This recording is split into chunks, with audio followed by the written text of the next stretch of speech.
This episode of Overreaction is brought to you by Racetech. Overreaction. Time to overreact. Overreaction. Let's all overreact.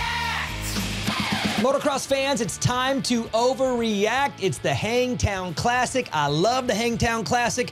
I'm a NorCal guy. Grew up about an hour from Hangtown, so I love this race more than any other on the circuit. Not to ride it, but to watch it for sure, because it's always a good one. And this year shouldn't be any different. Jett Lawrence comes in with the 1-1. Can he keep it going? Haiden Deegan 1-1. Can he keep it going? Well, Jett could in qualifying. He was number 1. But how about in the 250s? Casey Cochran, first time ever to Hangtown. He's a rookie, is your fastest in qualifying. That's pretty rad and difficult on a track like that. By the way, I broke my femur at Hangtown in 2015, and my wife told me I wasn't allowed to race motorcycles anymore. That's the love-hate relationship I have with Hangtown. Again, I don't like riding it, but I love watching it. Let's drop gates. 450 Moto 1, sponsored by EMT Racing. All right, so the 450s are going first this week, and you know why, but we got to get there, so just give me a second. Gate goes down, it's Jett Lawrence, it's Hunter Lawrence, and it's looking pretty predictable, so I get up to go get a popsicle, and the next thing you know, Weege is screaming at me that Jett is down, and I turn around, and honestly, that was one of the gnarliest crashes I've seen this year. Probably one of the gnarliest crashes Jett's taken. Remember, this guy doesn't crash very often, so that was a really odd sight. My first instinct was to think about his safety. Like, is he okay? Again, this kid doesn't get hurt very often, but once he gets up and on the motorcycle and I know he's fine, my brain immediately goes to why? Why? Bro, why did you do that? You're you. You're undefeated. You're leading. You don't do that. You don't take risks like that. That's not how you've done this thing. But for some reason, he decided to take a pretty big risk and he went down. I'm just going to take a guess. This is just my opinion, just throwing this out there. But I think he wanted to smash them. I think he wanted to smash them really badly after how Paula went. Maybe send a little message like, hey guys, Paula was not the real, okay? This is, I'm going to triple this and put 30 on all of you. I think that he wanted to put the smackdown on them and took a gamble and went down. So again, glad he's okay. He did end up getting up, did not get any points. That was a huge scare. The streak is over. That's not really how I wanted it to happen. I wanted to see a battle and a fight and a duel, so I don't really feel celebratory over the streak ending. In fact, I feel kind of bad about it now. Hey, he made his own mistake. That was his mistake. I don't know, just didn't feel right. I wanted to see a battle, and that's not what I got. I did, however, get a battle eventually from Chase Sexton, who obviously got the memo halfway through the race that this was a huge opportunity and he needed to do something with it. And then he turned up the heat and started sending it and getting a little looser. And that's what he needs to do. He needs to trust himself. And when he does do that, he's really good. Ends up making the pass on Hunter Lawrence, who fought back like unbelievably, but Chase had found that force, that force that he used to ride with. That's what it looked like late in that moto, and he took advantage of the opportunity that was in front of him and got the win. He needed that win. Even if it was messy, even if it was gifted, you got to take him sometimes, and he's going to take that one to the bank. And unfortunately for Jett Lawrence, again, he ends up getting back up, gets to 24th place. Man, that was just scary. No one saw that coming. He's up, and he's okay, and we're on to Moto 2.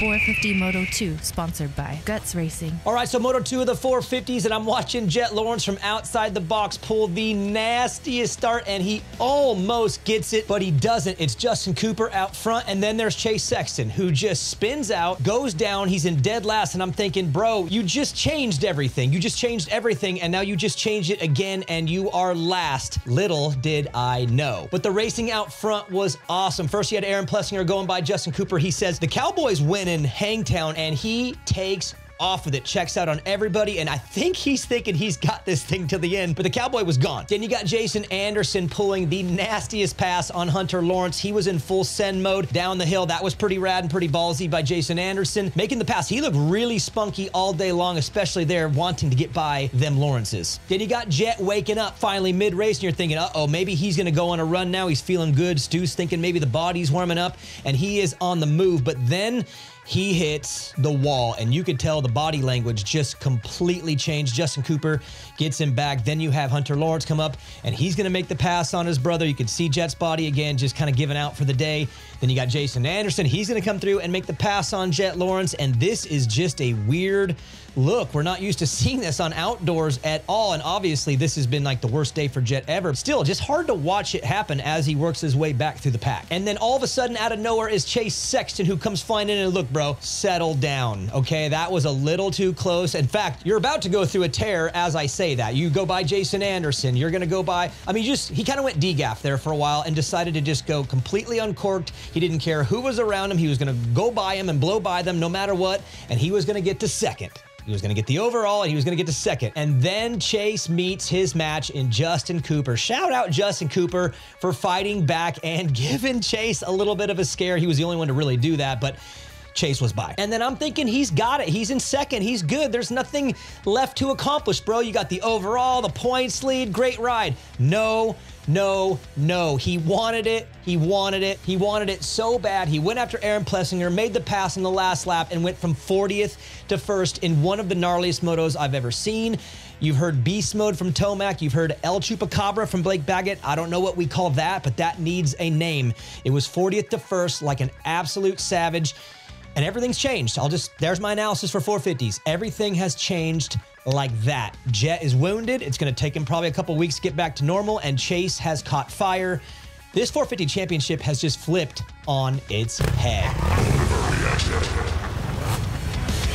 250 Moto 1, sponsored by Scott USA. All right, so Moto 1 of the 250 started out with a big giant kaboom in the first corner, and I'll tell you what, I have been in a first turn crash at Hangtown before, and it seems like almost every other year that first turn gets that same kind of crash where they all go flying right through the hay bales. They're not tough blocks, they're hay bales at Hangtown, and that's what happened here. Didn't happen to Chance Hymas, though. He was out front and gone, and he is your breakout youth rider of the summer. I knew someone from that pack would break out. It's a really talented group, and he's obviously the guy. He's done 3 motos straight now up front with the boys.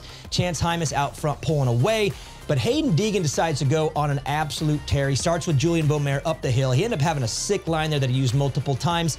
But then he lines up Levi Kitchen, and this pass was huge because I think he could have been really aggressive, but he wasn't. He was patient. He made the move and then pulled away, and that's a unique little battle right there because of the talking and the noise, and Kitchen obviously being, at this point, maybe the closest in championship to Deegan. So that was an interesting exchange. Deegan gets by him, no problem, and then sets his sights out on Chance Hymas, makes that sick move, and he is gone. Check out City. How about Joe Shimoda, though, deciding that Julian Beaumer has been up front a little too long? I think it's time for you to hit the ground, goes up and takes him down. But Moto 1 was pretty much the Haiden Deegan show. He was out front, takes the win, victory. That's 3-0 to start the season. Maybe he's the one who's going to get the perfect season. I don't know.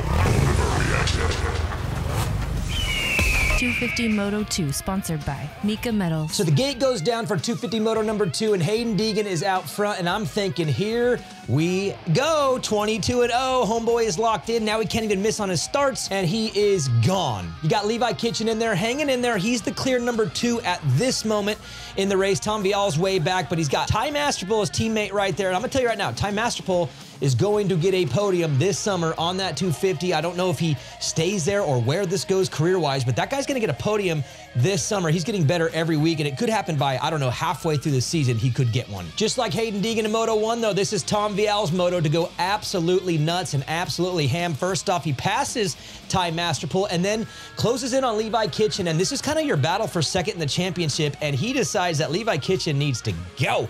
Blows by him, makes an absolutely sicko pass, and this was like Paula Moto 2 all over again. He just found something late, got comfortable, and really got that speed going, but this time he would be rewarded. Why? Because Haiden Deegan did a full-blown helicopter and weeded one of the gnarliest crashes. And again, I'm going to start on the positive for Haiden Deegan. Bro, you are okay.